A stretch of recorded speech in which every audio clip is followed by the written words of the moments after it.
जय माता दी। अखंड ज्योत की महत्वता सबसे अधिक है। अगर आप भी अपने घर में या किसी मंदिर प्रांगण में ज्योत लगाने की सोच रहे हैं तो यह वीडियो आपके लिए है। किसी कारण से अखंड ज्योत लगाते समय दीपक बुझ जाए, ज्योत बुझ जाए तो आपको कैसे, किस स्वरूप में नियम का पालन करना है, अखंड ज्योत कैसे बनाई जाती है, किन सावधानी नियमों का पालन करें और मनोकामना का एक दीपक अगर आप ज्योत नहीं लगा सकते हैं तो आपको कैसे अपने घर पर नियम लेना है, ध्यान से सुनिएगा। यह वीडियो आपके लिए बहुत काम का रहेगा तो अंत तक बने रहें। आप जानते होंगे अखंड ज्योत में माता रानी का एक स्वरूप बसता है। माता रानी उस अखंड ज्योत में कई तरह से दर्शन भी देती हैं। कई बार फूल बनता है, माता रानी की आकृति बनती है जो कि अपने आप में अद्भुत है। हमेशा इस बात का ध्यान रखें कि अखंड ज्योत आप पहले दिन से कोशिश करें, आप प्रज्वलित करें। आप जानते होंगे किसी मंदिर में जो माता रानी के स्वरूप होते हैं वहाँ भी ज्योत लगाई जाती है, घर पर भी लगाई जाती है। अपनी इच्छा शक्ति सामर्थ्य है, परंतु सोच समझ कर ही लगाएं, क्योंकि सात्विकता शुद्धता का बहुत ध्यान रखना पड़ता है। जिस घर में अखंड ज्योत लगती है उस घर में प्याज लहसुन और तामसिक चीज़ों का प्रयोग व्यक्ति को नहीं करना होता है। जब भी अखंड ज्योत आप संभालेंगे तो आप अपने शरीर के जो टॉयलेट बाथरूम गए हुए वस्त्र हैं उन्हें निकालकर शुद्ध सात्विक धोती या गाउन जो आप बना रखे हैं भगवान जी को स्पर्श करने के लिए, उनका आप चुनाव करेंगे। और जो घी का प्रयोग करने जा रहे हैं ना, वह घी हमेशा मिलावट रहित होना चाहिए, अर्थात शुद्ध सात्विक होना चाहिए। जो सरसों के तेल का अखंड ज्योत का दीपक लगाया जाता है वह माता रानी के बाएं हाथ की तरफ लगाया जाता है। घी की ज्योत हमेशा दाहिने हाथ की तरफ लगाई जाती है। इस बात का आप ध्यान रखें। अखंड ज्योत लगाने की सोच रहे हैं तो कभी भी अखंड ज्योत लगाने के बाद दरवाजे बंद नहीं किए जाते हैं, अर्थात पूरी रात्रि के लिए घर को छोड़कर नहीं जाया जाता है। इस बात का आप ध्यान रखें, क्योंकि किसी कारण से अखंड ज्योत बुझ जाती है तो अशुभता के रूप में भी देखा जाता है। ऐसी स्थिति में सोच समझकर ही कोई कार्य करें। हालांकि अब 1-1.5 घंटे 2 घंटे के लिए दिन भर में कहीं जा रहे हैं तो जा सकते हैं, परंतु पूरी रात जो है शास्त्रों में निषेध बताया गया है, ऐसा बिल्कुल आपको नहीं करना है। तो सबसे पहले एक कलावा से या रुई से 1.25 हाथ की एक बत्ती बना लीजिए, जिसे अच्छी तरह से आप अपने हाथों में बांट लीजिए, अर्थात बना लीजिए। यह बाजार में भी बन जाती है। किसी भी कच्चे सूत को आप अपने हाथ में अपनी कोहनी तक ले जाइए और यह हो गया एक हाथ की बत्ती। फिर थोड़ा सा आप लीजिए अपने हाथ से तो 1.25 हाथ की बत्ती बनाई जाती है।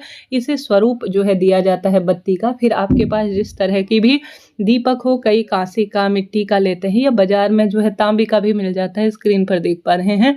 इस तरह से आपको जो है दीपक लेना है। दीपक के नीचे चावल रख दीजिए या स्वास्तिक बना दीजिए, या कोई भी, जैसे किसी के पास ऐसा दीपक नहीं होता है तो कोई डेगची ली जाती है, कोई तौली ली जाती है जो कि अलग अलग क्षेत्रों में अलग अलग नाम से जानी जाती है। उसके अंदर चावल भरकर जो है यह कहीं इधर उधर ना हो, इसके लिए चावल भरकर उसके अंदर रखा जाता है। दीपक ऊपर से किसी छलनी इत्यादि की मदद से प्रज्वलित कर ढक दिया जाता है, क्योंकि कई बार हवा इत्यादि होती है या पंखा चला देते हैं बच्चे, तो यह ठीक नहीं होता। तो सावधानी के साथ ही कार्य कीजिएगा। दीपक से दीपक आपको नहीं जोड़ना है, यह दीपक पूरे 9 दिन तक जलेगा।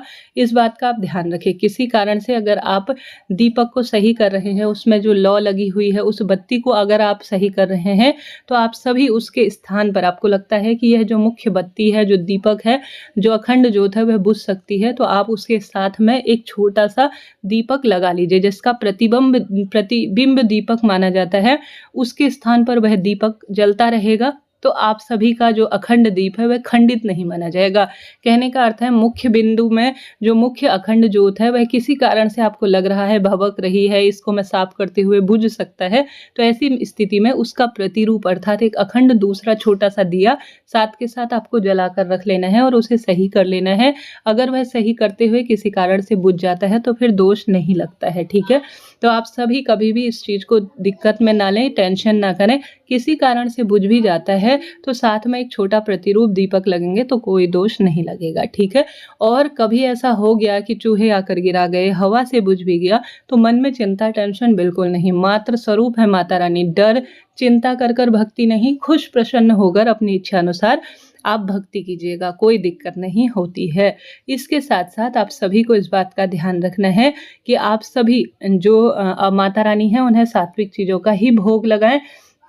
और जो है अपने घर पर अगर अखंड दीप नहीं लगा सकते हैं तो एक दीपक माता रानी के समक्ष आपको जय माता दी कहते हुए रोज सुबह शाम आप अन्य देवी देवताओं के लिए अलग दीपक लगाएं, परंतु माता के सामने सामान्य रोज अपनी इच्छा अनुसार आप दिन भर के अनुसार भोग और एक दीपक रोज लगा देते हैं तो मनोकामना पूरी होने से कोई नहीं रोक सकता। तो इस तरह से अखंड दीपक लगाने की यह नियम है। अंतिम दिन अखंड दीपक में फिर आप धीरे धीरे तेल डालना बंद कर देंगे तो ये धीरे धीरे खुद ही समापन की ओर हो जाएगी। खुद से कभी भी दीपक जो है आपको बुझाना नहीं है। ठीक है जी, अखंड दीप की मैंने आपको पूरी बात बता दी।